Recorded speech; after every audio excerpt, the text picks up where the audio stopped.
एक ऐसा देश जिसे हम कंट्री ऑफ रिवर्स के नाम से भी जानते हैं, जहां पर 700 से भी ज्यादा नदियां बहती है। इस देश की राजधानी शहर को कहा जाता है सिटी ऑफ मस्क। आपको बता दें कि इस देश में 2000 से भी ज्यादा अखबार और मैगजीन प्रिंट की जाती है। इस देश को दुनिया के सबसे गंदे देशों में से एक माना जाता है। इसी देश में दुनिया का दूसरा सबसे बड़ा रेड लाइट एरिया है। इस देश में कोई मछली खाए बगैर रह ही नहीं सकता है। दोस्तों, आज हम सबसे जुनून वाले देश बांग्लादेश के बारे में कुछ रोचक जानकारी देने जा रहे हैं। तो फिर देर किस बात की, चलिए चलते हैं बांग्लादेश के एक शानदार सफर पर। तो सबसे पहले बता दें कि इस देश का ऑफिशियल नाम है पीपल्स रिपब्लिक ऑफ बांग्लादेश। इस देश की कुल आबादी है 16 करोड़ और जनसंख्या के मामले में दुनिया का 8वां सबसे बड़ा देश है। पॉपुलेशन डेंसिटी के मामले में 1265 लोग यहाँ पर आपको पर स्क्वायर किलोमीटर में दिख जाएंगे। यहाँ के कुल आबादी का 40% हिस्सा शहर में रहता है और बाकी के 60% आज भी गाँव में ही बसे हुए। देश के 90% लोग इस्लाम धर्म को मानने वाले हैं और बाकी के 9% हिंदू तो 1% अलग धर्म के। इस देश की जीडीपी की बात करें तो बांग्लादेश का जीडीपी 195.1 बिलियन डॉलर है। देश के बॉर्डर भारत और म्यांमार से टच करती है, जबकि एक तरफ से बे ऑफ बंगाल है।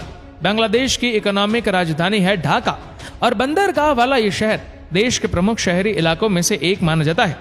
बांग्लादेश भले ही गरीब देश है, पर ढाका आबादी समेत तमाम मापदंडों पर दुनिया का 10वां सबसे बड़ा शहर है। ढाका में आपको हर कोने में एक मस्जिद नजर आएगी, इसीलिए ढाका को मस्जिदों का शहर भी कहा जाता है। यहाँ के कई मस्जिद तो इतने खूबसूरत है कि मानो इसे देखकर आपका मन खुश हो जाएगा। बांग्लादेश दुनिया का एकमात्र ऐसा देश है जिसने अपनी भाषा बचाने के लिए कई सालों तक लड़ाई लड़ी। पहले बांग्लादेश को ईस्ट पाकिस्तान के नाम से जाना जाता था, लेकिन यहाँ के लोग बांग्ला बोलते थे और पाकिस्तान की नेशनल लैंग्वेज थी उर्दू। ईस्ट पाकिस्तान में भी इसे जबरदस्ती थोप दिया गया, जो कि यहाँ के लोग मानने को तैयार नहीं थे। इसी चक्कर में कई सालों तक लड़ाई चली और अंत में 1971 में भारत की मदद से बांग्लादेश को आजाद करा दिया गया। बांग्लादेश की इनकम सोर्स की बात करें तो ये है खेती। चावल का बांग्लादेश में बड़ा कारोबार है और ये देश चावल का बहुत बड़ा एक्सपोर्टर है। इस देश का लगभग 67% भाग यहाँ के एग्रीकल्चर के लिए इस्तेमाल किया जाता है।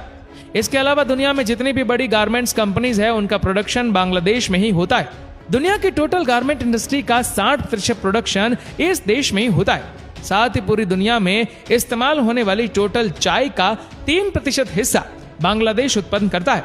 यहाँ तकरीबन 50 लाख लोग चाय के प्रोडक्शन प्रोसेस से जुड़े हुए हैं और अपना घर परिवार चला रहे हैं। बांग्लादेश में लड़कियों की लाइफ काफी मुश्किल होती है। नाइजीरिया के बाद बाल विवाह के मामले में बांग्लादेश दूसरे नंबर पर आता है। यहाँ के कानून के मुताबिक 18 साल से पहले शादी करना लीगल है, लेकिन यूनिसेफ द्वारा करवाए गए सर्वेक्षण में ये बात